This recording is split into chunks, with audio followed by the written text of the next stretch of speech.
चर्चा करेंगे मध्य प्रदेश लोक सेवा आयोग समाज कार्य में यूनिट नंबर 6 पर। और यूनिट नंबर 6 अगर आप देखें तो लिखा हुआ है आवास और पर्यावरण नीति के बारे में। फिर हम चर्चा करेंगे शिक्षा नीति के बारे में और उसके बाद रोजगार एवं श्रमिक कल्याण को लेकर चर्चा करेंगे। और लास्ट में आप सभी लोग देखेंगे CSR। ठीक है, तो CSR एक प्रकार से नियमित या निगमित सामाजिक उत्तरदायी नीति के बारे में हम लोग चर्चा करेंगे। इसको इन शॉर्ट में CSR बोला जाता है। इसके बारे में भी हम लोग चर्चा करेंगे आज। चलिए आगे बढ़ते हैं हम लोग अब इसी क्रम में। तो आवास, सबसे पहले हम चर्चा करेंगे आवास के बारे में। आवास क्या होता है, कोई बताना चाहेगा मुझे? एक सिंपल शब्द में अगर आवास के बारे में चर्चा किया जाए तो आप क्या बोलने वाले हैं? आवास हम उसी कहते हैं किसी जीव का वह परिवेश। ठीक है, देखिए यहाँ पे किसी सजीव या किसी जीव, बात एक ही है ना। तो किसी जीव का वह परिवेश जिसमें वह रहता है उसे ही हम आवास कहते हैं। ठीक है, उसे हम क्या कहते हैं? आवास कहते हैं। तो यहाँ पे कह रहा है कि किसी सजीव का वह परिवेश जिसमें वह रहता है उसी को हम आवास बोलते हैं। क्या बोलते हैं? उसको हम लोग आवास बोलते हैं। ठीक है, उसी को आवास कहते हैं। और आवास में अगर हम बात करें तो आवास से जीव को भोजन, वायु, जलवायु, शरण स्थल इत्यादि चीज़ें देखने को मिलती है।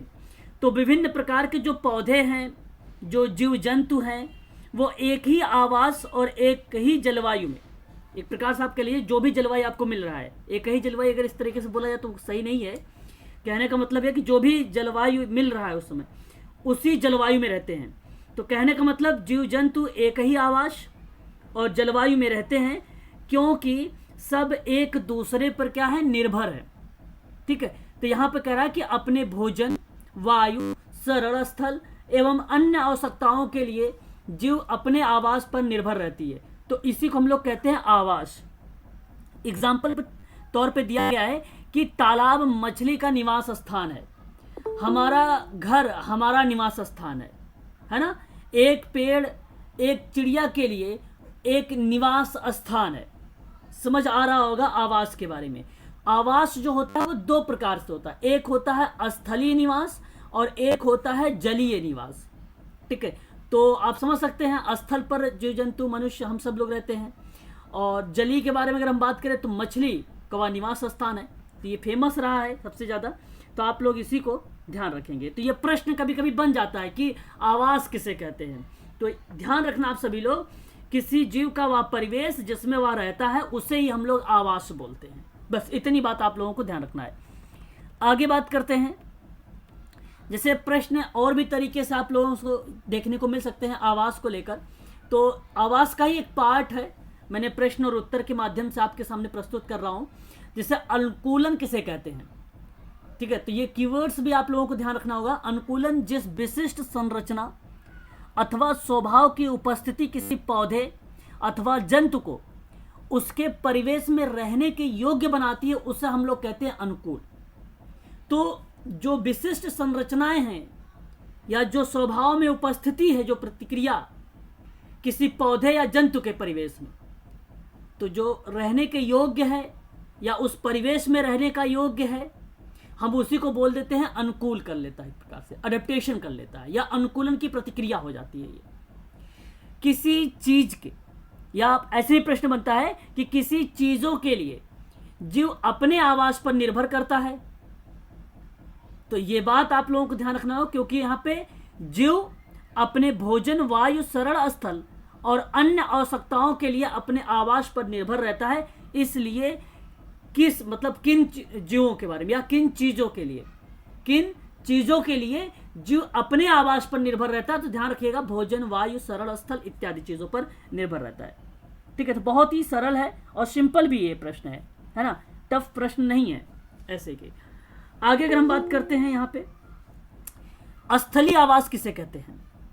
तो जो जमीन पर पाए जाने वाले पेड़ पौधे हो या जंतु हो या हम सभी लोग जो आवास या निवास कर रहे हैं, इसी प्रतिक्रिया को हम लोग बोलते हैं स्थलीय आवास। जो स्थल या जमीन पर पाए जाने वाले होते हैं, पौधे या जंतु, उसको हम लोग कहते हैं स्थलीय आवास। और स्थलीय आवास के उदाहरण के तौर पे अगर देखा जाए तो वन हो जाएगा, घास का मैदान हो जाएगा, मरुस्थल हो जाएगा, तटीय और पर्वतीय क्षेत्र हो जाएंगे, स्थलीय आवास हो जाएगा। तो ये एक प्रकार से यह स्थलीय आवास का एग्जाम्पल या आप ये कह लीजिए कि उदाहरण के रूप में जाना जाता है इसको। अच्छा, एक बात आप लोग ध्यान रखिए, आप लोगों ने नाम सुना होगा कैक्टस मरुस्थल के बारे में। नाम सुना है कैक्टस मरुस्थल? ये मरुस्थल में कैक्टस जैसे पौधे जो है पाए जाते हैं। ये सीटेड में प्रश्न आया हुआ था, कैक्टस पौधा कहाँ पाया जाता है? तो राजस्थान मरुस्थल। तो वे बहुत कम पानी, मतलब अगर उसको कम पानी मिले तो भी वो जीवन यापन कर लेते हैं ऐसे पौधे। और उनमें पत्तियां नहीं होती हैं, केवल कांटे होते हैं उनमें। इसलिए पंक्तियों में होने वाला जो एक प्रकार से वाष्पन आप कह लीजिए, या तो ठीक है ये बेटर रहेगा, तो वाष्पन की जो प्रतिक्रिया होती है वो संचालित नहीं होती है ना, ये आप ध्यान रखें। और पौधे की जड़ें मिट्टी में बहुत गहराई तक पाई जाती है कैक्टस पौधे की, और ये मरुस्थल में पाया जाता है। याद रखें, ऐसे भी कभी प्रश्न बन जाता है कि मरुस्थल में कौन से जो है चीज़ें पाई जाती है, कौन से ऐसे जीव हैं जो अपना जीवन यापन करते हैं। तो कैक्टस नाम याद रखेंगे आप सभी लोग। या तो ऐसे ही पूछ लेगा कैक्टस जीवन यापन कहाँ करता है अपना, तो मरुस्थल में करता है। और पूछ लेगा उसकी जड़ें क्या गहराई तक जाती है, तो बिल्कुल जाती है, ये पॉइंट भी आपका सही हो जाएगा है। उसके लिए कम पानी चाहिए क्या? बिल्कुल कम पानी चाहिए। तो ये आवास के संबंध में ही मैं आप लोगों से बात कर रहा हूँ। एक होता है जलीय आवास, किसे कहते हैं? तो जलीय आवास जल में रहने वाले जंतुओं और पौधों के आवास को जलीय आवास कहा जाता है ना। ये तो सरल है। और जलीय आवास के उदाहरण कौन कौन से हो सकते हैं? जलाशय, दलदल, झील, नदियाँ और समुद्र जलीय आवास के रूप में देखने को मिल जाता है। ये एक एग्जाम्पल है, एक उदाहरण है। जैव घटक किसे कहते हैं? तो जैव घटक किसी आवास में पाए जाने वाले सभी जैव, जैसे कि पौधे और जंतु, उसके जैव घटक कहलाते हैं। ठीक है, तो ये भी हमें थोड़ा सा ध्यान रखना पड़ेगा, है ना। अजैव घटक किसे कहते हैं? अजैव घटक चट्टान, मिट्टी, वायु, जल, तापमान, प्रकाश, किसी परिवेश के अजैव घटक कहलाते हैं। तो मिट्टी, चट्टान, वायु, जल वगैरह के बारे में आए तो अजैव घटक हो जाएगा। और जो जैव घटक होता है उसमें जंतु और पौधे वगैरह आ जाएंगे। ठीक है, यही चीज आपको यहाँ पे ध्यान रखना होगा। आगे अगर हम बात करते हैं तो एक प्रश्न और बन सकता है कि बीजों के अंकुरण के लिए किन अजैव कारकों की आवश्यकता होती है? तो बीजों के अंकुरण के लिए मिट्टी, है ना, वायु, जल की आवश्यकता होती है। तो बीजों के अंकुरण के लिए क्या क्या चीजों की आवश्यकता पड़ती है? तो किन अजैव चीजों की आवश्यकता पड़ती है या कारक की पड़ती है? तो मिट्टी, वायु और जल की बात करेंगे आप सभी लोग, है ना। ये आपका करेक्ट जवाब हो जाएगा। फिर पर्यानुकूलन किसे कहते हैं? तो अल्प अवधि में किसी एक जीव के शरीर में होने वाले छोटे छोटे परिवर्तन को पर्यानुकूलन कहते हैं। समझ गए मेरी बात? अल्प अवधि में किसी या आप कह लीजिए कि एक जीव के शरीर में होने वाले छोटे छोटे परिवर्तन को बोला जाता है, पर्यानुकूलन कहा जाता है। उसके अनुकूलन वो नहीं है, अनुकूलन तो विशिष्ट संरचनाओं को रिप्रेजेंट करता है। ठीक है, उसमें स्वभाव को उपस्थित कर देता है, तो वो अनुकूलन। और जो पर्यानुकूलन है वो दूसरी है, वो कम अवधि, कम समय के लिए होती है। ठीक है, इसे आपको ध्यान रखना होगा। कुछ मरुस्थलीय जंतु बिलों में क्यों पाए जाते हैं या क्यों रहते हैं?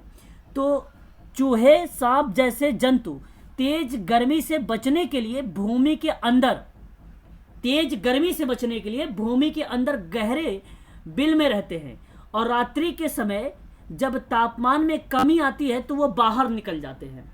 ठीक है, तो क्यों आते हैं? कभी कभी ऐसे ही प्रश्न बन जाए तो आप इसको जवाब दे देना। तो ये बहुत सरल था, शायद आप सभी लोग जानते थे, है ना। अब आप लोगों को रिकॉल भी हो गया होगा। अच्छा, और भी चीजें हैं, जैसे पर्वतीय क्षेत्रों में वृक्ष सामान्यतः कैसे होते हैं? अगर ये आपसे प्रश्न पूछेगा तो आप क्या क्या जवाब देने वाले हैं?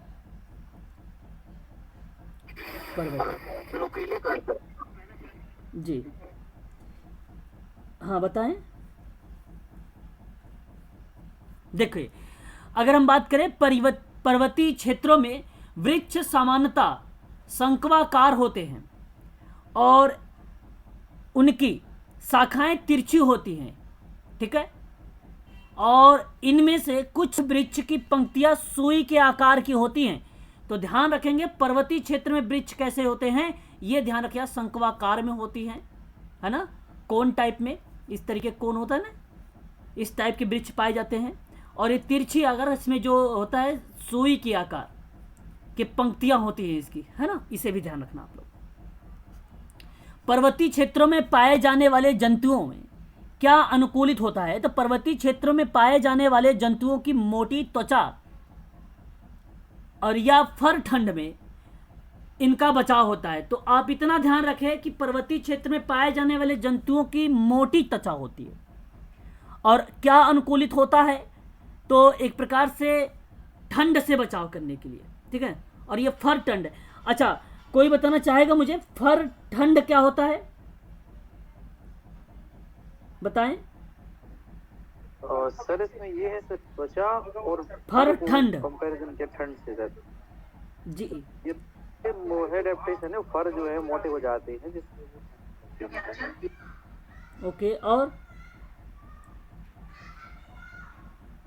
जो रोम होते हैं ना उसके ऊपर जो वो बाल होते हैं, वही तो फर कहलाते हैं।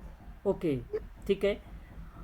फर, हाँ बिल्कुल बिल्कुल, यहाँ पे सही जवाब, ठीक है। तो फर ठंड जो होता है मोटा, जिससे आप ये कह लीजिए एक प्रकार से, अगर मैं आपसे बात करूँ ठंडी हवा वगैरह चलती है ना, तो एक प्रकार से उसी को बोला जाता। तो यानी उन्हीं चीज़ों ठंडी हवा वगैरह से, और जब ठंडी हवा वगैरह चलती है तो यहाँ पे त्वचा जो होती है वो मोटा हो जाता है, तो उससे बचाव करने की जो प्रतिक्रिया होती है वो अनुकूलित हो जाती है, उसको बोलते हैं हम लोग फर ठंड, ठीक है, ये ध्यान रखेंगे हम लोग।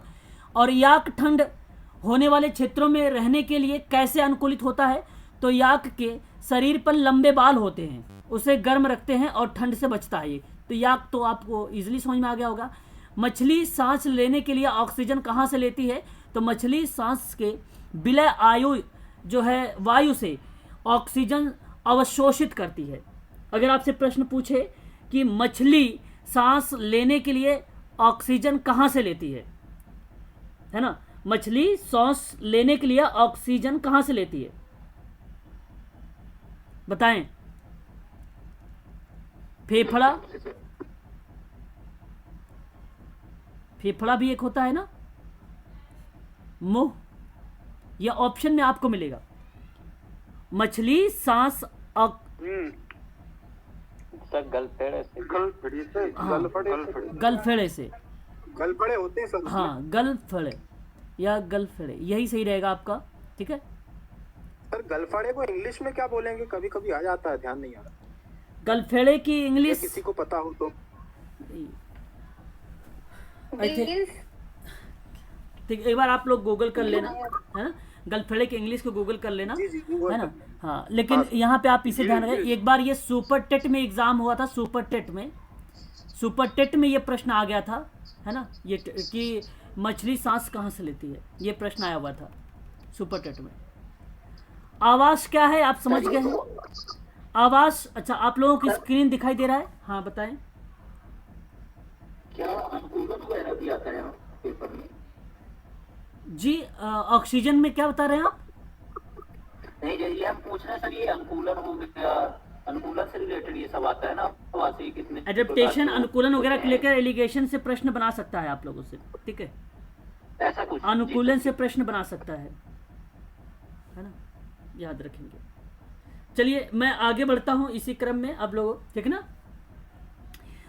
अगर आप बात यहाँ पर अगर हम चर्चा करें तो हमारे नज़र में एक और चीज़ आ रही है यहाँ पे, आवास क्या है? तो आवास आप सभी को पता हो चुका है ना, कि जहाँ पे आपने देखा कि भाई पीने के लिए शुद्ध पानी, जल निकासी, उचित व्यवस्था, सामुदायिक केंद्र, बच्चों के लिए स्कूल, औषधालय इत्यादि चीज़ें जो आती हैं, जैसे सुविधाएं वगैरह प्रोवाइड की जाती हैं, वो भी एक प्रकार का आवास ही कहलाता है, ठीक है। तो वो एक आवास हो जाएगा। और आवास कैसा होना चाहिए तो आप सभी को बता देता हूँ, आवास हमेशा ऊंचे स्थान पे होना चाहिए, है ना, जैसा कि आप सभी लोग देख भी रहे होंगे। क्या आप लोगों का पीडीएफ दिखाई दे रहा है क्लियर? ठीक है। और आवास हवादार होना चाहिए।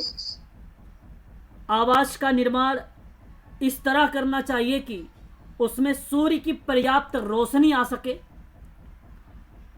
परिवार के सदस्यों के अनुसार कमरों का निर्माण करना चाहिए, ठीक है। और अगर मैं आपसे बात करूं पशुधन के लिए, अलग से कमरे की व्यवस्था होनी चाहिए और आवास में इतनी जगह होनी चाहिए कि आवश्यकता पड़ने पर उसका विस्तार किया जा सके।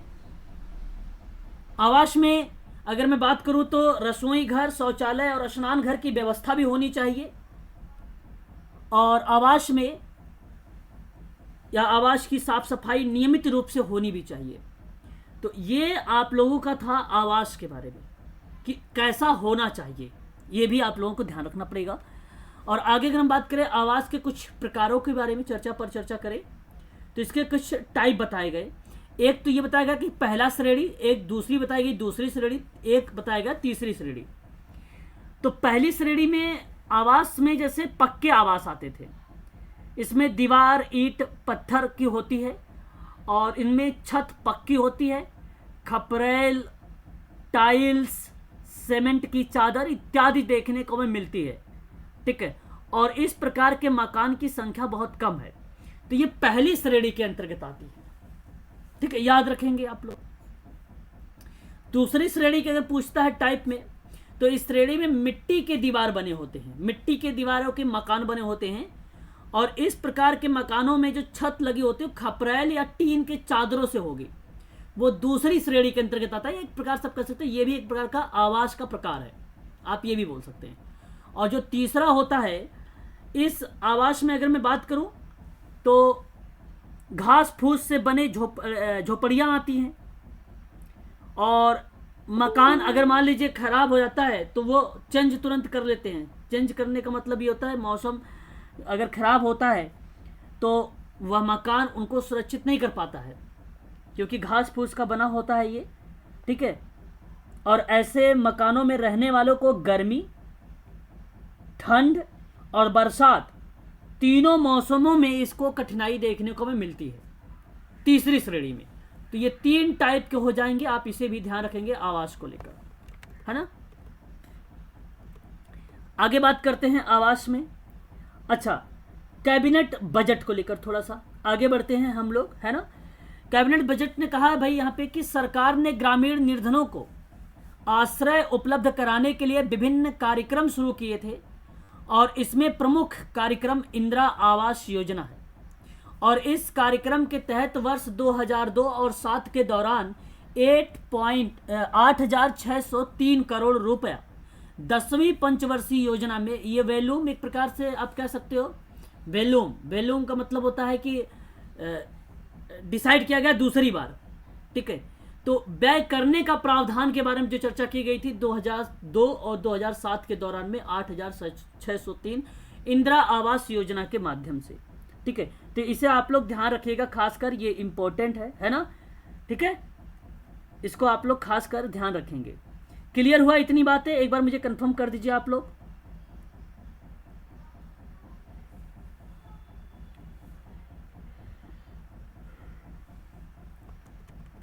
चलिए, आप लोग बोलेंगे नहीं। आगे बात करते हैं आवास की समस्या को लेकर। वैसे तो आवास की समस्या दुनिया भर में मौजूद है, लेकिन हमारे भारतवर्ष में ग्रामीण क्षेत्रों में यह समस्या अधिक है क्योंकि जनसंख्या अगर हम बात करें, क्योंकि 3/4 यहाँ पे 3/4 है ना, 3/4। अभी आपको PDF मिल जाएगी तो आप इजीली इसको पढ़ लेंगे, देख भी लेंगे। 3/4 आवास गाँव में जो है ग्रामीण क्षेत्र में, आप ये भी कह सकते हैं ग्रामीण क्षेत्र में समस्या मौजूद है या रहती है। तो संयुक्त राष्ट्र संघ ने इस फैसले के अनुसार वर्ष 1987 में, ठीक है, क्या किया, 1987 को आवासहीनों के लिए आवास उपलब्ध कराने का उद्देश्य से उस वर्ष को अंतर्राष्ट्रीय वर्ष के रूप में मनाया गया और इसके तहत हर देश के आवास नीति के नए सिरे पर इसका निर्माण करना शुरू हो गया। सन 2000 तक सभी गरीबों के लिए आवास उपलब्ध कराने का लक्ष्य रखा गया था और हमारे देश में आवास नीति तो बन गई थी, लेकिन अभी तक सभी गरीबों के लिए आवास की व्यवस्था जो था उसका सपना पूर्ण तरीके से पूरा नहीं हो पाया था, ठीक है। तो आप लोग इसे खास कर ध्यान रखेंगे। इसमें 2-3 बातें। एक बात तो ये कि 3/4 जनसंख्या गांव में रहती है और जनसंख्या जब वहाँ पे है तो समस्याएं भी अधिक वहाँ पे हैं। और जो व्यक्ति आवासहीन से, एक प्रकार से जो व्यक्ति मकान से दूर रहा हो या उसके पास मकान ना रहा हो, उसको उपलब्ध कराने के लिए 1987 में एक उद्देश्य रखा था और उसी समय मनाया गया था 2000 में 1987 में मनाया गया था आवास वर्ष, आप ये कह सकते हैं अंतर्राष्ट्रीय वर्ष। और वर्ष 2000 में सभी गरीबों के लिए आवास उपलब्ध कराने का लक्ष्य रख दिया गया था। बस इतनी बात आप लोगों को यहाँ से याद रखना है आवास की समस्या के पॉइंट ऑफ व्यू से। तो ये संयुक्त राष्ट्र संघ ने जो 1987 में जी पूरे इंटरनेशनल तरीके से बोला था कि सन 2000 तक अपने को आवास उपलब्ध कराना है गरीबों को, मतलब उनके एजेंडे में था क्या ये? जी बिल्कुल, आप ये कहें नए सिरे से इन्होंने अपना निर्माण करने के लिए रखा था कि सभी गरीबों के लिए आवास उपलब्ध कराने का लक्ष्य रखा था, सभी के लिए। ये सही है ना? एक बार जरा मुझे बताएं आप लोग को, क्या आपको पीडीएफ दिखाई दे रहा है? मुझे बहुत ध्यान से देखना पड़ रहा तब मुझे दिखाई दे रहा। आप लोगों को क्या हो? यस सर, दिखाई दे रहा। दिखाई दे रहा है? हाँ सर, वो थोड़े से फोन छोटे हैं पर दिखाई दे रहा है। ओके ठीक है, रोटेट कर लीजिए, थोड़ा सा जूम कर लीजिएगा, है ना, थोड़ा सा जूम कर लीजिएगा। मैं अब आप लोगों को बताने चल रहा हूँ राष्ट्रीय आवास नीति के बारे में, थोड़ा सा चर्चा करूंगा इसके बारे में भी कि राष्ट्रीय आवास नीति क्या है। तो 2-3 बातें ध्यान रखना। एक बात तो यहाँ से ये ध्यान रखना कि संयुक्त राष्ट्र 1988 में फिर क्या किया, सन 2000 के लिए विश्व की आवास नीति बनाई थी और इस सिलसिले में राष्ट्रीय आवास नीति जुलाई 1992 में संसद में प्रस्तुत की गई थी और अगस्त 1994 में संसद ने इसको अनुमोदन कर लिया, एक प्रकार से स्वीकार कर लिया। तो यहाँ पे 3 पॉइंट था। एक पॉइंट तो ये था कि भाई 1987-88 वही है ना, जो 2000 तक के लिए विश्व आवास की नीति बनाएगी, पहली पॉइंट। दूसरी पॉइंट ये था कि राष्ट्रीय आवास नीति जुलाई 1992 में संसद के द्वारा प्रस्तुत कर दी गई थी और इसको 94 में अनुमोदित कर लिया गया था, या आप ये कह लीजिए कि स्वीकार कर लिया गया था। ठीक है, तो इसे आप ध्यान रखिए, 3 पॉइंट यहाँ से। यह जो नीति थी विश्व के सन 2000 के लिए आवास नीति के अनुरूप सरकार के द्वारा आवास के लिए सुविधा प्रदान करने के सिद्धांत पर आधारित था। इसका अर्थ था कि सरकार या उसकी सार्वजनिक इकाइयां आवास निर्माण या आवास प्रदान करने का काम करेगी और वे मुख्य रूप से आवास से सुविधाएं जुटाएगी। तो इस तरीके की प्रतिक्रिया जो है संचालित हुई थी राष्ट्रीय आवास नीति में। ध्यान रखिएगा, इसमें अगर मैं परिचर्चा आप लोगों से करूं तो इसी में ये बात भी कहा गया था इसमें कि सहायता एक प्रकार से प्रोवाइड करना और आवास के क्षेत्र के लिए धन जुटाना और मदद करना, उसकी तकनीक और भवन निर्माण के बारे में बात करना या उसका विकास करना, ठीक है, कानूनी बाधाओं को दूर करना, ये सभी की सभी जो थी राष्ट्रीय आवास नीति का एक लक्ष्य रखा गया था। तो इसे आप लोग ध्यान रखेंगे खासकर। ठीक है, तो ये आवास नीति भी आपका यहाँ से क्लियर हुआ। आगे बढ़ते हैं, ग्रामीण आवास नीति को लेकर थोड़ा सा हम लोग चर्चा कर लेते हैं। ये क्या है, ग्रामीण आवास नीति क्या है? तो यहाँ पे आप देखिए कि यह केंद्र सरकार की अन्य महत्वपूर्ण योजना है और जिसमें वह राज्य सरकारें को उनके द्वारा ग्रामीण आवास कार्यक्रमों पर खर्च करने के लिए आवंटित धनराशि 50% प्रदान करती थी। और ये योजना के माध्यम से जो योजना लाई गई थी ग्रामीण आवास की, ये शुरू किया गया था 1993 और 1994 में। आप इसे भी ध्यान रखेंगे, ठीक है। और इसके अंतर्गत जो आवंटित धनराशि थी वो किन पर खर्च करने की बात कर रहा, तो स्थल और सेवाओं में और आश्रय में और नए मकानों के निर्माण में। तो आप लोग इसे ध्यान रखिएगा थोड़ा सा, ये भी इम्पोर्टेंट था, ठीक है। तो ये चीज़ें आप लोगों को ध्यान रखना है ना। तो इसमें अगर मैं आपसे बात करूं तो कई टाइप बनते हैं, है ना। जैसे अगर मैं कहूँ स्वतंत्र मकान हो गया, कोई आवास नहीं है, फ्लैट है, झुग्गी झोपड़ी है, और एक अन्य के रूप में जो है रिप्रेजेंट किया गया था कि आवास के अनुसार परिवारों का प्रतिशत कितना है, ठीक है, ये पूछा गया। तो आवास में अगर हम बात करते हैं तो बताया गया था डेटा में कि स्वतंत्र मकान में जो है वो 82.6% है स्वतंत्र मकान वाले, है ना, ये बताया गया था। और 52.4% जो बताया गया था वो शहरी क्षेत्र में है स्वतंत्र मकान वाले। फ्लैट की बात अगर होता है तो ग्रामीण में 2.7 था और शहर में 17.1 था ग्रामीण शहर क्षेत्र में, ठीक है। झुग्गी झोपड़ी की बात करें तो ग्रामीण में था 2.0 और शहर की बात करते हैं तो 10.8 था। तो ये एक रेशियो निकाला गया था कि आवास के अनुसार जो है परिवारों का एक प्रकार से प्रतिशत बताया गया था, ठीक है। तो इसे भी आप लोग थोड़ा सा ध्यान में रखेंगे, ये भी इम्पोर्टेंट था, ठीक है। चलिए आगे बढ़ते हैं हम लोग इसी क्रम में अब, ठीक है। अब यहाँ से आप लोगों का जो है आवास के संबंध में अगर हम बात करें तो ये आपका टॉपिक आवास समाप्त हो गया। अब हम बात करेंगे पर्यावरणीय नीति के बारे में, है ना, पर्यावरणीय नीति के बारे में। तो जरा मुझे बताएं आप सभी लोग, पर्यावरण नीति क्या है, कोई बताना चाहेगा? पर्यावरण नीति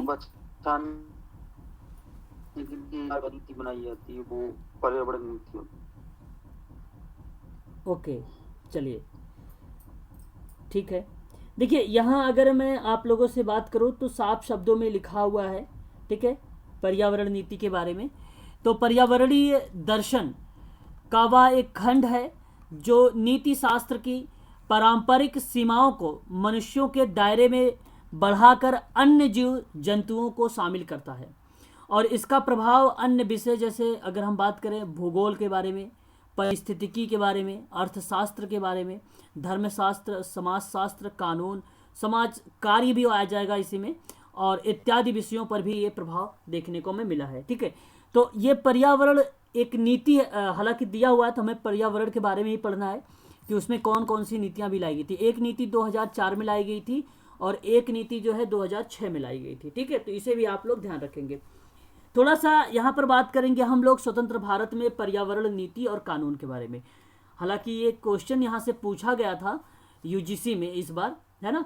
तो जैसे अगर मैं बात करूँ भारतीय संविधान जिसे 1950 में लागू किया गया था, परंतु सीधे तौर पर पर्यावरण संरक्षण प्रावधानों से जुड़ा नहीं था। ये सन 1972 में स्टॉकहोम सम्मेलन ने भारत सरकार का ध्यान पर्यावरण संरक्षण की ओर खींचा। सरकार ने सन 1976 में संविधान संशोधन कर दिया और दो महत्वपूर्ण अनुच्छेद लाए। एक अनुच्छेद था आपका 48 का एक ए था जिसको आप कह लिख सकते हैं, और एक अनुच्छेद था 51 का एक जी जोड़ा गया था और ये था आपका पर्यावरण से संबंधित, ठीक है, पर्यावरण संरक्षण से संबंधित था, ठीक है। और इसमें अगर मैं बात करूं आर्टिकल नंबर 48 का ए में, जहां पे राज्य सरकार को निर्देश देता है कि वह पर्यावरण की सुरक्षा और उसमें सुधार सुनिश्चित करेगा और देश के वनों और वन्यजीव की रक्षा भी करेगा। और वहीं अगर हम बात करते हैं 51 का ए में जो जी के अकॉर्डिंग बात करता है, कहता है नागरिकों के कर्तव्य प्रदान करता है और वो भी प्राकृतिक पर्यावरण की रक्षा के रूप में, साथ ही साथ उसका संवर्धन करता है, जीवधारियों के प्रति दयालु रखना इत्यादि जैसी प्रतिक्रिया को जाहिर करता है स्वतंत्र भारत में पर्यावरण नीति और कानून।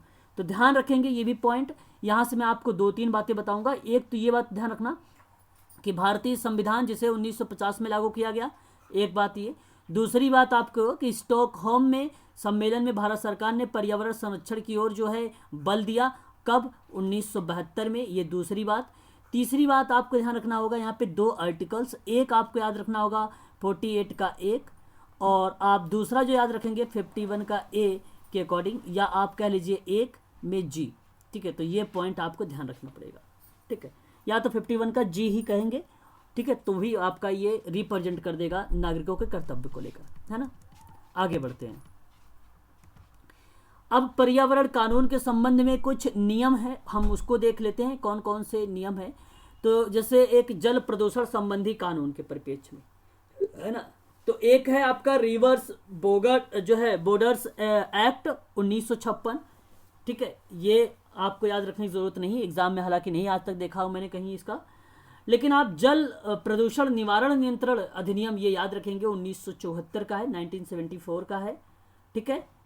और आगे अगर हम बात करते हैं जल जो है आपका जल उपकर या प्रदूषण निवारण नियंत्रण अधिनियम 1979 का याद रखेंगे, और पर्यावरण संरक्षण अधिनियम सन 1986 का याद रखेंगे, वायु प्रदूषण संबंधी कानून के परिप्रेक्ष्य में भी याद रखेंगे।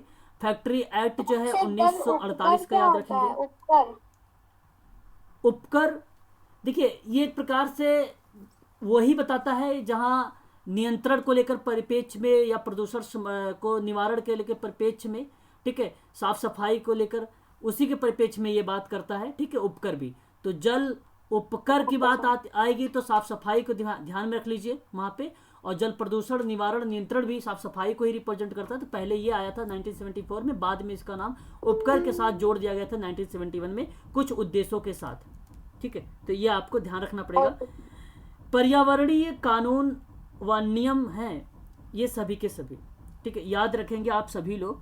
इंपॉर्टेंट चीज़ें हैं आप सभी के लिए। आगे हम लोग चर्चा करेंगे नेक्स्ट पॉइंट पर। तो आगे हम बात करते हैं इनफ्लेक्सिबल्स सब्सटेंसेज एक्ट है ये सन 1952 का, ठीक है। इसे भी हमें ध्यान रखना पड़ेगा, ठीक है। 1952 में ये अधिनियम के माध्यम से भी जो है पर्यावरणीय कानून और नियम के माध्यम से इसको जोड़ा गया था। कोई लोग मुझे इसके बारे में बताएंगे ये क्या है 1952? कोई भी व्यक्ति? 1952, हालांकि ये पर्यावरणीय कानून है, ये बात ठीक है सर। ये जो जी, ये सर जो आग लगा के प्रदूषण किया जाता है उससे संबंधित होगा सर? वायु, ये वायु, हाँ, ये एक प्रकार से वायु प्रदूषण से संबंधित है। अगर मैं आपसे बात करूं तो ये फैक्ट्री एक्ट है ना, और जो आप देख रहे हैं यहाँ पे 52 को, ये भी एक्ट वायु प्रदूषण संबंधी कानून लाया गया था इसमें, ठीक है, याद रखेंगे ये। और 1952 में, ठीक है। और वायु, अगर हम बात करते हैं वायु प्रदूषण निवारण नियंत्रण अधिनियम सन 1981 है, ये भी आपका वायु से ही संबंधित है, ठीक है।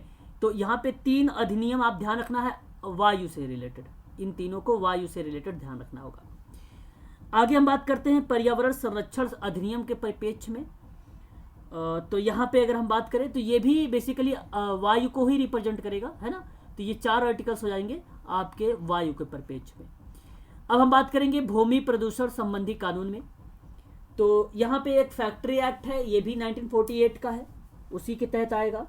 और इंडस्ट्रीज डेवलपमेंट एंड रेगुलेशन अधिनियम 1951 का है, ये भी आपको ध्यान रखना पड़ेगा। और इंसेक्टिसाइड जो है इंसेक्टिसाइड्स एक्ट है एक 1968 का, ये भी आपको ध्यान रखना होगा कि भूमि प्रदूषण संबंधी कानून है ये।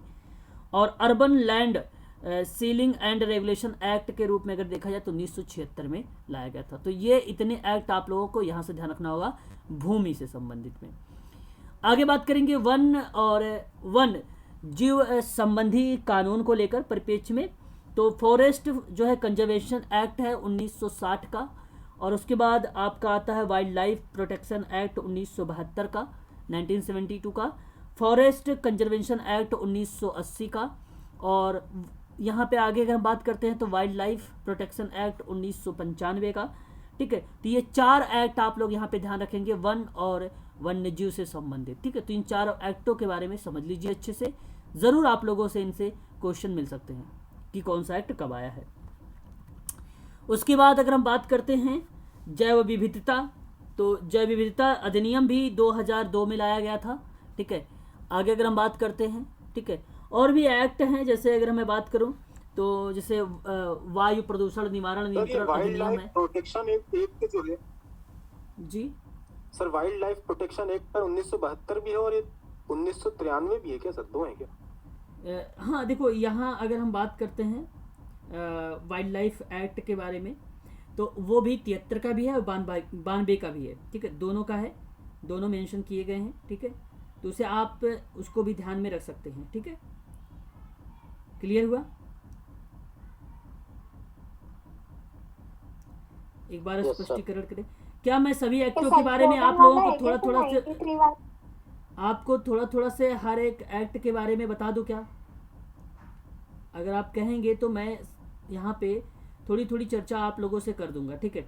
लेकिन ये जो आप अगर आप जो वाइल्ड लाइफ प्रोटेक्शन एक्ट देख रहे हैं ना, जो वाइल्ड लाइफ प्रोटेक्शन आप देख रहे हैं 1972 का, ये उसका पार्ट तो है ही है, साथ ही साथ जब ये पर्यावरण को रिप्रेजेंट करता है तो इसकी चर्चा परिचर्चा जो है, हम अगर विचार करें व्यापार को अवैध शिकार के रूप में, ठीक है, या व्यापार पर जो है मांस या खाल के व्यापार पर रोक लगाने को लेकर, तो इसमें 1992 में भी चर्चा परिचर्चा की गई थी, ठीक है। इस पे भी आप विचार कर सकते हैं। लेकिन मैं आप सबसे कहूँगा कि वाइल्ड लाइफ प्रोटेक्शन एक्ट जो है 1972 का ही आप लोग ध्यान रखें, ठीक है। यही आप लोगों से उसका क्वेश्चन पूछने का पैटर्न यही रहेगा, 1972 का ही, 1972 का, 9 सितंबर 1972, ठीक है, ठीक है।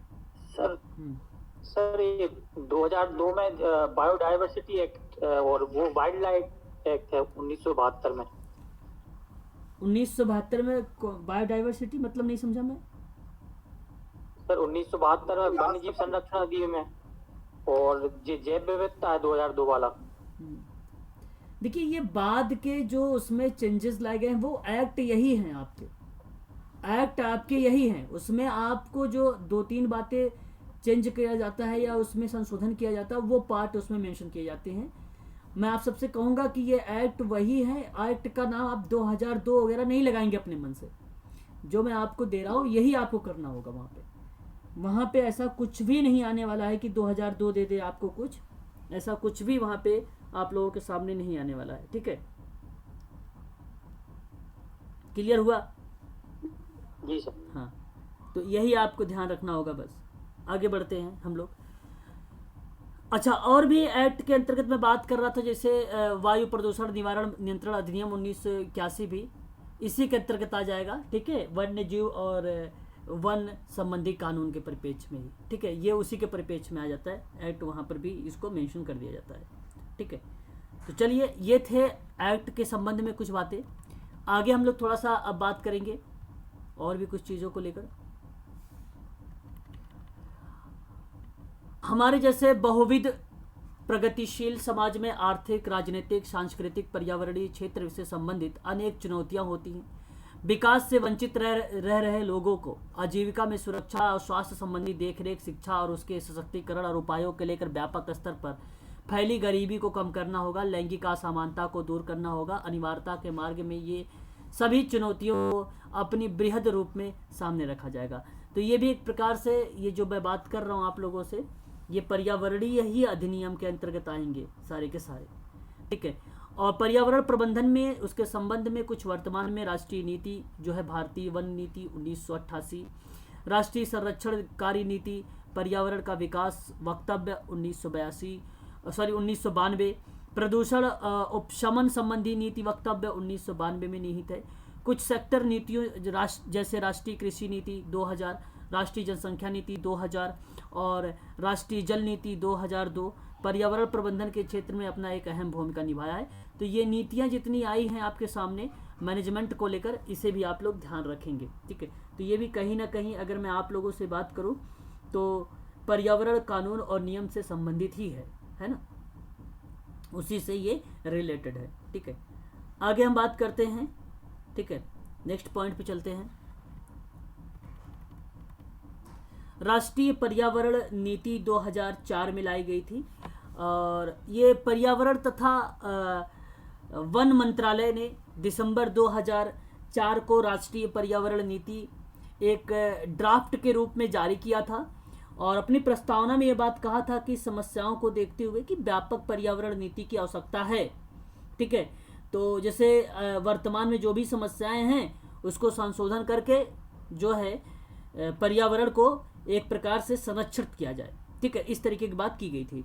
तो एक प्रकार से इसका उद्देश्य बन गया कि संकटग्रस्त पर्यावरणीय संसाधनों का संरक्षण करना, पर्यावरणीय संसाधनों पर सभी के विशेषकर गरीबों के समान अधिकारों को सुनिश्चित करना, है ना, और संसाधनों को न्यायोचित उपयोग करके सुनिश्चित करना ताकि वर्तमान के साथ साथ भावी पीढ़ियों की आवश्यकताओं के भी पूर्ति हो सके। इस तरीके की बात होने लगी।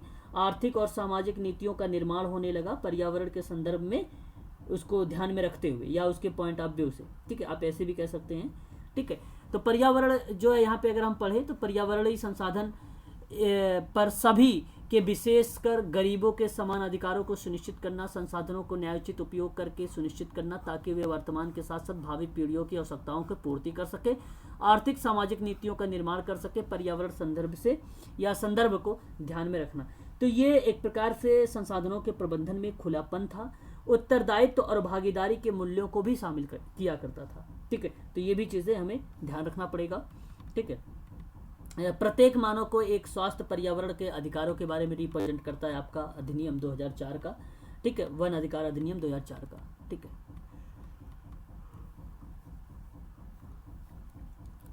आगे अगर हम बात करते हैं राष्ट्रीय पर्यावरण नीति, तो ये 2006 है, यहाँ पे 2006 लिख लीजिए आप लोग। और 2006 के बारे में अगर मैं बात करूँ आप लोगों से, तो वन संबंधी नियमों पर एक महत्वपूर्ण दस्तावेज था जो 18 दिसंबर 2006 को ये पास हुआ। और यह कानून जंगल में रह रहे लोगों के भूमि और प्राकृतिक संसाधनों का अधिकार से जुड़ा हुआ था ये बेसिकली। तो पर्यावरण और वन मंत्रालय, विद्युत मंत्रालय और एनटीपीसी ने पर्यावरण नीति का प्रारूप तैयार किया, जिसे मई 2006 में केंद्रीय मंत्रिमंडल के द्वारा इसको स्वीकार कर लिया गया था। ठीक है, तो जिसको ये स्वीकार कर लिया गया था मई में, और 18 दिसंबर 2006 को ये पूर्ण रूप से ये क्या हो गया, लागू हो गया, या तो आप ये कह लीजिए पास हो गया। ठीक है, तो यहाँ जंगल में जो निवास करने वाले लोग थे, वनों पर उसके आजीविका पर निर्भर थे, तो अनुसूचित जनजातियों के अधिकारों की रक्षा करना बेसिकली इस नीति को बनाया गया। और जंगलों में रहने वाले लोगों को जनजाति और उनके द्वारा उपयोग की जा रही भूमि पर उनका ही अधिकार प्रदान होगा, इस तरीके की बात हुई। और कहा गया कि उन्हें पशु चराने और जल संसाधनों के प्रयोग का अधिकार देता है, और पुनर्स्थापन के प्रावधानों में भी बेसिकली विस्थापन की स्थिति को रखता है, और जंगल प्रबंधन की स्थानीय भागीदारी एक प्रकार से अगर हम बात करें सुनिश्चित करता है। ठीक है, तो याद रखेंगे जंगल प्रबंधन में स्थानीय भागीदारी को सुनिश्चित भी करता है पर्यावरण, राष्ट्रीय पर्यावरण नीति 2006 का। ठीक है, तो ये भी हमें ध्यान रखना पड़ेगा। और भी बातें हैं इसमें। कहा गया है कि पर्यावरणीय संसाधनों का संरक्षण सबके कल्याण और आजीविका सुनिश्चित करने हेतु आवश्यक होगा।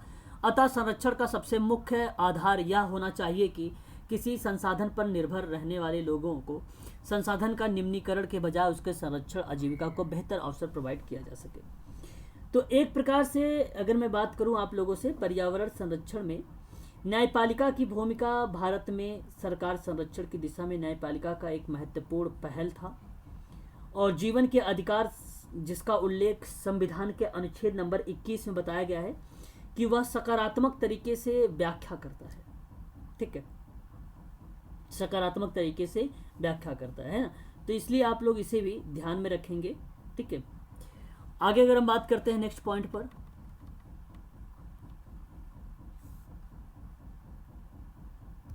नई शिक्षा नीति बेसिकली 2020 में भारत की शिक्षा नीति के माध्यम से लाई गई थी, जिसे भारत सरकार के द्वारा 29 जुलाई 2020 को ये घोषित हुआ। और 1986 में जारी हुई जो शिक्षा नीति था, उसके बाद भारत में शिक्षा नीति का पहला एक नया परिवर्तन था और एक व्यापक परिवर्तन था, ये आप कह सकते हैं 2020 का। और 2020 से पहले भी एक परिवर्तन हुआ था, संशोधन हुआ था 1992 में, लेकिन ये उतना इफेक्टिव नहीं हुआ था, है ना। तो आप लोगों को अच्छे तरीके से पता होगा, है ना।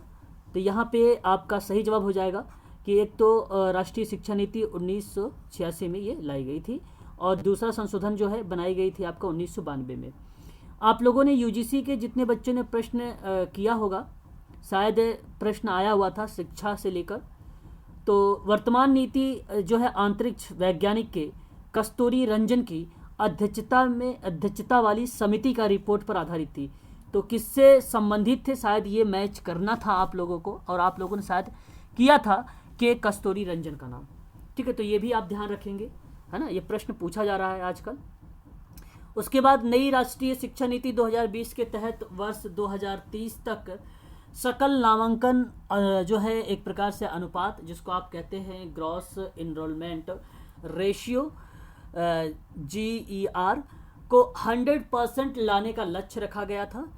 पहला आपका अगर राज्य पूछता है कि भाई शिक्षा नीति सबसे पहले कहाँ पे लागू की गई थी, तो आपका पहला राज्य होगा कर्नाटक, दूसरा राज्य आपका होगा मध्य प्रदेश, है ना। आगे अगर हम बात करते हैं तो नई शिक्षा नीति के अंतर्गत केंद्र और राज्य सरकार के सहयोग से शिक्षा के क्षेत्र में जीडीपी को 6% के सार्वजनिक व्यय पर लक्ष्य रखा गया था। ये भी पॉइंट इंपॉर्टेंट है आपके लिए, कितना परसेंट जीडीपी का हिस्सा सार्वजनिक तरीके से व्यय करने की बात की गई है, तो 6% रहेगा।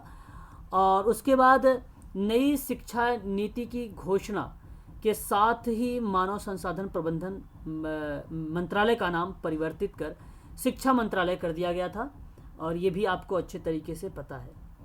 क्या आप लोग जानते हैं एमएचआरडी का नाम परिवर्तित हुआ है? आपको पता है, एजुकेशन मिनिस्ट्री कर दिया गया है। अच्छी शिक्षा बात, मंत्रालय कर दिया। हाँ शिक्षा मंत्रालय, वही पॉइंट यहाँ पे लिखा हुआ था, आपने उसे देख लिया। थोड़ा सा इसके पैटर्न के बारे में भी देख लेते हैं हम सभी लोग। मैंने इसका पैटर्न वो बता दो, 5334। ओके एक समझा दो सर। ओके, एक शिक्षा आपकी जो नीति नई बताई गई थी वो 5+3+3+4 डिज़ाइन वाले शैक्षणिक प्रस्ताव को जो है संरचना के रूप में प्रस्तावित किया गया था, जो 3 वर्ष से लेकर 18 वर्ष की आयु तक के बच्चों में शामिल किया गया था। तो 5 वर्ष की जो होगी वो होगा फाउंडेशन स्टेज। आपका ये जो 5 लिखा हुआ है सतेंद्र जी, ये आपका फाउंडेशन स्टेज होगा, और इसमें 3 साल का जब बच्चा होगा तभी से एडमिशन इसका होना शुरू हो जाएगा। और इसमें बच्चा करेगा प्री प्राइमरी स्कूल, और पहली और दूसरी क्लास भी फाउंडेशन स्टेज में ही करेगा, ठीक है। तो प्री प्राइमिंग जो होगा यहाँ पे 3 साल की बच्चे प्री प्राइमरी स्कूल जो है 3 वर्ष की बच्चे जो है यहाँ पे स्टार्ट कर देगा 3 साल के, और उसके बाद इसी फाउंडेशन स्टेज में बच्चा जो होगा वो पहली क्लास भी करेगा और दूसरी क्लास भी करेगा यहाँ पे, है ना। और दूसरा जो इस पॉइंट आया था आपका 3 वर्ष का, ये वर्ष लिखे हुए हैं सारे के सारे। तीसरे वर्ष में अगर हम बात करें तो प्रीपेटरी स्टेज होगा आपका ये, ठीक है। और फिर उसके बाद अगर हम बात करें तो अच्छा, प्रीपेटरी का मतलब आप 3 साल का आप 3 वर्ष जोड़ रहे हैं, तो आप 2 के बाद 3 जोड़ लीजिए, 3 4 5 हो गया इसमें इसका, है ना। 5वीं क्लास तक आ गया ये बच्चा यहाँ पे। और उसके बाद 3 वर्ष के मध्य जो होगा उच्च माध्यमिक या चरण ग्रेड के रूप में इसको देखा जाएगा। और ये बच्चा जो है यहाँ पर जब बच्चा आएगा तो यहाँ पर भी 3 साल पढ़ेगा। तो इसमें भी अगर मैं बात करूँ तो 5 तक आपने देख लिया है प्रीपेटरी स्टेज। और ये नाम याद रखिएगा, फाउंडेशन, प्रीपेटरी, कभी कभी क्रम पूछ लेता है क्रम लगाने के लिए, है ना। उच्च और माध्यमिक ऐसे क्रम लगाने के लिए पूछ लेगा, तो ये आपको ध्यान रखना पड़ेगा ये क्रम भी। और ये आप याद रखें क्लास में कौन कौन से बच्चा है, ऐसे इसको भी याद रखना पड़ेगा। तो 6 7 और 8 6 7 8 जो होगा वो उच्च प्राथमिक में आ जाएगा, है ना। तो ये भी हमें ध्यान रखना पड़ेगा। और यहाँ पे ग्रेड के रूप में आप देख रहे हैं 6 7 8। और उसके बाद आपका 4 वर्ष का जो डिज़ाइन के रूप में आप देख रहे हैं ये आपका माध्यमिक चरण के रूप में आएगा, ठीक है। और यहाँ पे आपकी अगर मैं बात करूँ तो 4 साल जोड़ेंगे आप इसमें, तो 9 यानी 9 10 11 और 12 को जोड़ लेंगे तो ये 4 साल हो जाएगा। अब तो समझ में आ गया होगा सतेंद्र जी। तो ये आपको समझना था 5+3+3+4, ये आप ध्यान रखेंगे। प्लस में आपको ध्यान रखना पड़ेगा इनका नाम, ये क्या क्या इनके नाम रखे गए। एनईपी 2020 तहत जो है HHRO के द्वारा बुनियादी साक्षरता और संख्यात्मक ज्ञान पर एक राष्ट्रीय मिशन आप कह सकते हैं लॉन्च किया गया। आप इसको बोल सकते हैं बुनियादी साक्षरता और संख्यात्मक ज्ञान पर राष्ट्रीय मिशन, है ना। तो ये इम्पोर्टेंट है, नेशनल मिशन ऑन जो है एक प्रकार से फाउंडेशनल लिटरेंसी एंड नंबरेंसी, है ना। तो ये भी हमें ध्यान रखना पड़ेगा, नंबरिंग, है ना, नंबरेंसिंग। तो ये ध्यान रखेंगे आप लोग। और इसका मतलब ये होता है कि संख्यात्मक ज्ञान पर राष्ट्रीय मिशन बुनियादी साक्षरता के परिप्रेक्ष्य में बात की गई है। और ये किसके तहत लाया गया है, तो NEP 2020 के तहत लाया गया है, ठीक है। और ये किसके द्वारा लाया गया है, तो आप लोग इसे भी ध्यान रखेंगे, HHRO, ठीक है। कोई मुझे बताना चाहेगा HHRO का पूरा नाम क्या है? HHRO का पूरा नाम क्या है? कोई भी व्यक्ति जरा मुझे बताएं।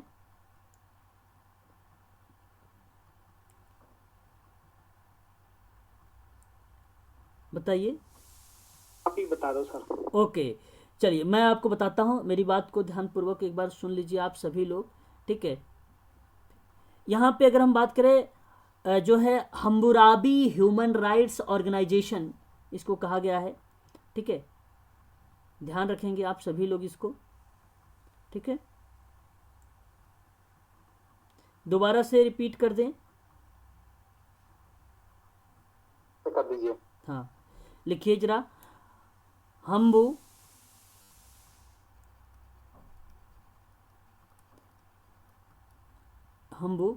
राबी RABI, ठीक है, ह्यूमन राइट,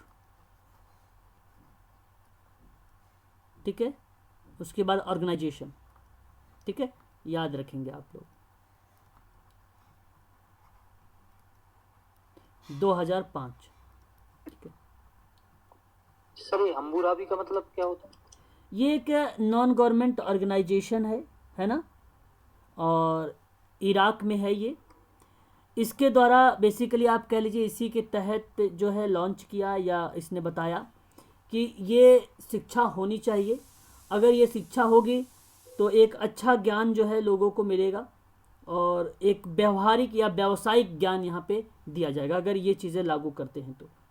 इस तरीके के इन्होंने मार्गदर्शन किया था, गाइड किया था, ठीक है। तो एक NGO है ये, आप इसे ध्यान रखेंगे, ठीक है, यह एक प्रकार की NGO है। चलिए आगे बढ़ते हैं इसी क्रम में हम लोग अब, है ना। और नेक्स्ट पॉइंट पर अगर हम चर्चा करते हैं तो इसके द्वारा 2025 तक कक्षा 3 स्तर तक बच्चों के लिए आधारभूत कौशल सुनिश्चित किया जाएगा। एक बात ये भी थी। पाठ्यक्रम और मूल्यांकन के संबंध में सुधार भी हुआ था। इसमें कुछ चीज़ें सुधार के परिप्रेक्ष्य में या उसके दृष्टिकोण में बताया गया है कि इस नीति में प्रस्तावित सुधारों के अनुसार कला, विज्ञान, व्यावसायिक तथा शैक्षणिक विचारों और पाठ्यक्रम व पाठ्योत्तर गतिविधियों के बीच में बहुत अधिक अंतर नहीं होगा। एक बात ये बताई गई। कक्षा 6 से ही शैक्षिक पाठ्यक्रम में व्यावसायिक शिक्षा जो है शामिल कर दी गई। देखिए यहाँ पे मैंने अभी आपको बता भी रहा था HHRO के बारे में भी कि क्या बातें की थी।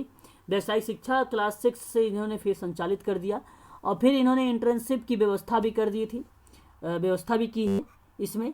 और राष्ट्रीय शैक्षिक अनुसंधान प्रशिक्षण परिषद द्वारा स्कूली शिक्षा के लिए राष्ट्रीय पाठ्यक्रम रूपरेखा तैयार भी की गई। हालांकि ये वहाँ पे मध्य प्रदेश में लागू है, अब ये क्रियाविधि चल रही होगी वहाँ पे। क्या आप लोगों को पता है ये क्रियाविधि जो है चल रही होगी मध्य प्रदेश में, क्योंकि वहाँ पे लागू है ना ये। अभी आप लोगों ने सुना नहीं क्या घर में जो अभी तो सर में भी लागू नहीं है, लागू तो होगी पर इम्प्लीमेंटेशन नहीं हुआ सर। अच्छा, अभी इम्प्लीमेंटेशन अभी हो नहीं पा रहा है क्योंकि कोरोना के कारण स्कूल बंद और चालू होते जा रहे हैं। हाँ चलो कोई बात नहीं, लेकिन ये मध्य प्रदेश सरकार ने इसको एक्सेप्ट कर लिया है ना, तो ये आपका दूसरा राज्य है ना, तो ये एक्सेप्ट कर लिया है। तो इसलिए आप लोग ध्यान रखें, इसके बारे में थोड़ा सा जाने भी क्या क्या चीज़ें। देखिए क्लास 6 में अगर बच्चा चला जाएगा तो व्यावसायिक शिक्षा भी दिया जाएगा इसको। राष्ट्रीय शैक्षिक, अच्छा ये सबसे अच्छा है, सबसे अच्छी यही बात है कि क्लास 6 में ही ये चीज़ें कर दी गई है ना, क्लास 6 में ही कर दी गई। राष्ट्रीय शैक्षिक अनुसंधान में अगर हम बात करते हैं प्रशिक्षण परिषद को लेकर, ठीक है, इसके द्वारा स्कूली शिक्षा के लिए एक राष्ट्रीय पाठ्यक्रम रूपरेखा जिसको आप बोलते हैं national curriculum framework for school education तैयार की जाएगी। ये भी बताया गया है इसमें NCERT। और फिर बताया गया है कि छात्रों के समग्र विकास पर बात करेगा, मतलब चहुमुखी विकास करेगा, सामाजिक, नैतिक और सारे जो है चहुमुखी सर्वांगीण विकास होगा बालक के, भाषाई विकास भी होगा, शारीरिक विकास, मानसिक विकास इत्यादि चीज़ों का भी विकास किया जाएगा, है ना। तो ये चीज़ें हमें ध्यान रखना पड़ेगा। आगे अगर हम बात करते हैं तो कहता है कि क्लास 10 और 12 की परीक्षाओं में बदलाव भी किए जाएंगे, ठीक है, और भविष्य में सेमेस्टर और बहुविकल्पी टाइप के प्रश्न होने वाले हैं। तो मध्य प्रदेश में पहले ऐसे नहीं हुआ करता था पेपर, पहले पेपर ऐसे हुआ करता था कि 5 क्वेश्चन 10 क्वेश्चंस आते थे, उसमें से कहा जाता था कि भाई 3 क्वेश्चन कंपलसरी है आप करिए, तो उसको डिस्क्रिप्टिव के रूप में लिखते थे। आप लोगों ने शायद भी किया होगा, अगर हाई स्कूल किया होगा तो शायद इसी तरीके से किया होगा अगर मध्य प्रदेश में पढ़े होंगे तो। लेकिन अब ऐसा नहीं होगा वहाँ पे, है ना, बहुविकल्पी टाइप के प्रश्न आने वाले हैं सेमेस्टर वाइज, वो भी सेमेस्टर वाइज सेमेस्टर। और ये क्लास 10th और 12th की बात हो रही है। बाकी 10th और 12th में पहले आप लोग डिस्क्रिप्टिव दिया करते थे, वर्णनात्मक प्रश्न हुआ करता था। छात्रों की प्रगति का मूल्यांकन के लिए मानक जो है निर्धारण निकाय के रूप में परख नामक एक नई राष्ट्रीय आकलन केंद्र की स्थापना की जाएगी। कहने का मतलब ये है कि जैसे बच्चे को जो ग्रेड दिया जाएगा है ना, वो बच्चे को टीचर भी देगा एक तो, ठीक है, फिर उसके साथ साथ जो बच्चे के मित्र होंगे, सहपाठी होंगे क्लास में, वो भी देंगे नंबर उनको, ठीक है, ग्रेड के रूप में वो भी नंबर देंगे कि व्यवहार कैसा रहा एक दूसरे के साथ, है ना, ऐसा ही बताया जाएगा, किया जाएगा। और साथ ही साथ जो है अगर मैं आपसे बात करूं, उसके नंबर भी ऐड होंगे उसमें, जैसे बहुविकल्पी वाले जो प्रश्न होंगे वो भी ऐड होगा उसमें। और ये सारी की सारी प्रतिक्रिया जो होगी एक प्रकार से राष्ट्रीय आकलन केंद्र के माध्यम से किया जाएगा, ठीक है। तो ये भी चीज़ें आपको ध्यान रखना पड़ेगा। छात्रों की प्रगति के मूल्यांकन, अच्छा इससे क्या होगा कि बच्चों को, जो बच्चे असामाजिक व्यवहार करते हैं स्कूल वगैरह में, कॉलेज वगैरह में, हालांकि स्कूल की बात हो रही है ना अभी, तो हाई स्कूल और 12th की, वो नहीं करेंगे। यहाँ पे हर एक व्यक्ति के साथ क्या होगा, असामाजिक बिहेवियर नहीं होगा वहाँ पे, है कि नहीं। ये चीज़ें थोड़ा सा बदलाव आएगा, तो ये भी बेटर रहा। छात्रों की प्रगति का मूल्यांकन छात्रों के भविष्य के लिए जुड़े निर्णय से सहायता प्रदान करेगा और कृत्रिम बुद्धिमत्ता एक प्रकार से आधारित सॉफ्टवेयर को भी तैयार करेगा। कहने का मतलब यही था कि आर्टिफिशियल जो इंटेलिजेंसी है वो क्या था कि उस भविष्य में उसके निर्णय प्रदान कर, मतलब एक प्रकार से ऐसा होगा कि जो रीजनिंग टाइप का या तर्क टाइप के जो प्रश्न वगैरह होंगे उस पर भी आधारित होगा, सॉफ्टवेयर और प्रयोग पर होगा। तो जैसे शुरुआत में पहले क्या कर दिया जाएगा कि कंप्यूटर को बेसिक बताया जाएगा, ऑन ऑफ करना, है ना, और फाइल बनाना, उसमें जो है कीबोर्ड्स के बारे में बताना, है ना, और शॉर्ट के कीबोर्ड्स के बारे में बताना, ठीक है। तो इस तरीके की क्रियाविधि जो है बताई जाएगी शुरुआत में, और उसी के आधार पे उसके जो है भविष्य से जुड़े निर्णय भी लिए जाएंगे, और इस तरीके से वो सहायता होगा, उसमें मदद मिलेगी उसको, ठीक है, बच्चे को। तो ये प्रतिक्रिया जो है शुरुआत से ही स्टार्ट हो जाएगी। फिर उसके बाद कुछ शैक्षिक सुधार भी की जाएगी, जैसे अगर मैं बात करूँ पारदर्शी प्रक्रिया होगी, समय समय पर जो है कार्य प्रदर्शन का आकलन भी किया जाएगा समय समय पर। और एनसीईआरटी आपको अच्छे तरीके से पता होगा, एक प्रकार से राष्ट्रीय अध्यापक शिक्षा परिषद के द्वारा 2022 तक में शिक्षकों के लिए राष्ट्रीय व्यावसायिक मानक का विकास भी किया जाएगा। इसमें जो है एक प्रकार से शिक्षकों के लिए जो राष्ट्रीय मानक व्यावसायिक रखा जाएगा वो एनसीईआरटी के माध्यम से किया जाएगा, और ये भी प्रतिक्रिया 2022 तक की बता दी गई है कि ये पूर्ण रूप से कर देगा। नेक्स्ट बात करते हैं परामर्श के लिए एनसीईआरटी क्या अपनी भूमिका निभाएगा कि अध्यापक शिक्षा हेतु राष्ट्रीय पाठ्यचर्या रूपरेखा भी तैयार करेगा, ठीक है। तो जो किताबें वगैरह होंगी वो एनसीईआरटी के तहत ही रहेगा, हालांकि अभी भी एनसीईआरटी की किताब ही आती है और ये भी चीज़ें वही रहेगा, इसमें कोई परिवर्तन नहीं होगा। और उसने अपनी साइट लॉन्च करेगी और वहाँ पे सारी बुकें आप लोगों को मिलती रहेगी, मतलब सभी लोग, अच्छा हालांकि अभी भी साइट उसकी है, ऐसी बात है नहीं है, वहाँ पे वो एक अलग से सेपरेट हुआ करेगी, ठीक है। जैसे आपने बताया ना 5+3+5+3+3+4 ये वाला सिस्टम से होगा वहाँ पर, ठीक है, इस तरीके से रखी जाएगी। 2030 तक अध्यापन के लिए न्यूनतम डिग्री जो है 4 वर्ष की वर्षीय बना दी जाएगी और बीएड डिग्रीधारी होना चाहिए, अनिवार्य होगा। कहने का मतलब ये है कि अगर आप आगे पढ़ते हैं, कंटिन्यू करेंगे, तो आपको जो है अगर बीएड किया जाएगा तो 4 साल का होगा। और अगर मान लीजिए अगर बीच में, अच्छा एक चीज़ तो मैंने बताया ही नहीं आप लोगों को, यहाँ पे एक बेनिफिट ये है कि अगर मान लीजिए 2 साल का अगर कोई व्यक्ति है पढ़ाई कर रहा है और उसको छोड़ दिया है, ठीक है, तो उसको डिप्लोमा की डिग्री मिल जाएगी। अगर मान लीजिए किसी भी आर्थिक स्थिति खराब होने के कारण वो छोड़ दिया पढ़ाई, तो 2 साल उसकी पूरी पढ़ाई जो है बेकार नहीं जाएगी, उसको डिप्लोमा मिल जाएगा। और अगर 1 साल किया होगा तो उसे सर्टिफिकेट मिल जाएगा, और अगर वो 3 साल का कर लिया जाएगा तो उसको क्या मिल जाएगी, डिग्री मिल जाएगी, है ना। तो ये भी प्रतिक्रिया जो है इसमें संचालित की गई है, पहले ऐसा नहीं था, तो ये सबसे अच्छी बात हो गई है यहाँ पर, है कि नहीं। हायर एजुकेशन में ये चीज़ें देखने को मिलती है ना। तो चलिए ये पहले तक सर्टिफिकेट पहला, अगर पहले जो पढ़ाई छूट जाती थी तो कोई मतलब नहीं रहता था। अब इसमें क्या है, पहला सर्टिफिकेट मिलेगा, अगर 2 साल का करता है तो उसको डिप्लोमा मिल जाएगा, नहीं होगा 3 साल डिग्री दे देंगे, वो डिग्री दे देंगे। आगे हम बात करते हैं जी। 4 वर्षीय है। हाँ, ग्रेजुएशन प्लस बीएड वो है सर, है क्या ग्रेजुएशन 3 साल ग्रेजुएशन और 1 साल का बीएड अगर साथ में करते हैं हाँ अगर या 4 आप साल, हाँ क्योंकि एमपी में बीएड 2 साल। नहीं फिर बीएड जैसे आपका वहाँ पे 1 साल ऐड कर दिया गया है ना, तो अगर आपने 3 साल किया है तो 1 साल बीएड ऐड कर दिया गया है, तो 1 साल वो हो जाएगा आपका बीएड, वो आपका बीएड हो जाएगा। ठीक है, एक बात और याद रखिए, ग्रेजुएशन प्लस एमफिल, बीएड। हाँ एमफिल आपका हटा दिया गया है, जी एमफिल आपका इसमें से हटा दिया गया है। जी सर। ठीक है, ये भी आप ध्यान रखेंगे। और दिव्यांग बच्चों के लिए कुछ प्रावधान के बारे में जिक्र किया गया है इस पे। तो प्रशिक्षण संसाधन केंद्र, आवास, सहायक उपकरण, उपर्युक्त प्रौद्योगिकी आधारित उपकरण, कहने का मतलब उनको पढ़ाने के लिए शिक्षण प्रशिक्षण का, साथ ही साथ उनको व्यावसायिक शिक्षण प्रशिक्षण देना, ये भी क्रियाविधि उनके साथ साथ होगी और विथ टीएलएम के साथ होगी। टीएलएम का मतलब होता है एक प्रकार से टीचिंग लर्निंग मटेरियल, तो इसके साथ की जाएगी। ये भी प्रतिक्रिया संचालित हो गई है ना। अब तो जो कि है नॉर्मल विद्यालय में भी ये चीज़ें स्टार्ट, पहले था आपका स्पेशल विद्यालय में ये चीज़ें हुआ करती थी, लेकिन अब ये जो है जैसे ही अगर आप मध्य प्रदेश में देखेंगे तो ये भी चीज़ें वहाँ पर लागू हो जाएंगी। ठीक है, ये भी तो वहाँ पे भी स्पेशल एजुकेशन में जो है जितने भी टीचर्स होंगे वो सारे के सारे जो है नियुक्ति देगा। ठीक है, तो वही जब ये लागू हो जाएगा पूर्ण रूप से तो वैकेंसियाज जो है स्पेशल एजुकेशन पर भी निकालेगा मध्य प्रदेश। आगे अगर हम बात करते हैं, फिर कहता है डिजिटल शिक्षा के प्रावधान के बारे में बात किया है ना। तो कंप्यूटर के बारे में आपको पता ही है अच्छे तरीके से, वो भी चीज़ें लागू कर दी गई है ना। बाकी यहाँ पे आप देख लीजिए थोड़ा सा कुछ इंपॉर्टेंट चीज़ें हैं, मैं आपको यहाँ से बता देता हूँ कि राष्ट्रीय शिक्षा नीति 1986 में आप जानते हैं पहली बार ये संशोधन लाया गया था। संशोधन 1992 में हुआ था, 1992 में भी हुआ था, लेकिन उतना सकारात्मक साबित नहीं हुआ था। लेकिन 2020 में जो संशोधन हुआ है उसमें एक बड़ा बदलाव लाया गया है, बड़ा चेंजेस लाए गए हैं। ठीक है, तो ये चीज़ें ध्यान रखेंगे। और इस नीति का उद्देश्य असमानताओं को दूर करना था। भारतीय महिलाएं और अनुसूचित जाति जनजाति समुदायों को शैक्षिक अवसर का जो है बराबरी का विशेष बल देने की बात करता था। और ऑपरेशन ब्लैक बोर्ड को लॉन्च किया था इस नीति में जो है प्राथमिक स्कूलों को बेहतर बनाने के लिए। और फिर उसके बाद इसी नीति में इंदिरा गांधी मुक्त राष्ट्रीय विश्वविद्यालय के साथ ओपन यूनिवर्सिटी की प्रणाली का भी विस्तार हुआ था।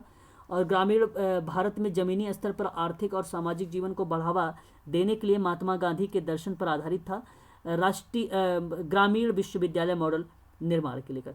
तो ये भी 3 चीज़ें हैं, आप इसे 3 बातें जो है ध्यान रखिएगा, इम्पोर्टेंट ये भी है। ठीक है, यहाँ पर वित्तीय सहायता के बारे में अगर बात किया जाए, SC ST OBC और सामान्य और आर्थिक रूप से वंचित समूहों से संबंधित मेधावी छात्रों को प्रोत्साहन देने के रूप में साथ साथ उन्हें वित्तीय सहायता भी प्रोवाइड किया जाएगा। इस तरीके की बात हुआ है किसमें, आप लोग ध्यान रखिएगा। ये कुछ प्रमुख बिंदुएं हैं, आप लोग इसे समझिएगा अच्छे से, जो राष्ट्रीय शिक्षा नीति 1986 के अंतर्गत रखी गई थी। ठीक है, और यहाँ पर आप देखेंगे कुछ चुनौतियाँ हैं। ठीक है, तो राज्यों का सहयोग हो गया, महंगी शिक्षा हो गई, फिर शिक्षा का संस्कृतिकरण हो जाएगा, फंडिंग संबंधी जांच अपर्याप्त का होना हो जाएगा, वित्त पोषण हो जाएगा, मानव संसाधन का अभाव आप हो इसको जाएगा। सेंड कर दीजिएगा सर, मैं देख लूँगा सर। ठीक है, तो आज के लिए बस क्लास इतना ही। कल हम लोग रोजगार से स्टार्ट करेंगे और इसके बाद जो है हम लोग शिक्षा नीति से भी क्वेश्चन करेंगे, यानी यूनिट नंबर 6 से क्वेश्चंस होंगे कल आप लोगों के। ठीक है, कल यूनिट नंबर 6 से भी क्वेश्चंस होंगे और ये रोजगार से मैं कल आप लोगों का स्टार्ट करूँगा यहाँ से। ठीक है, तो आज के लिए इतना ही। और आप लोगों का जो है 8 बजे से प्रैक्टिस चलने वाली है। ठीक है, तो उसे भी आप लोग ध्यान रखिएगा। चलिए सर ये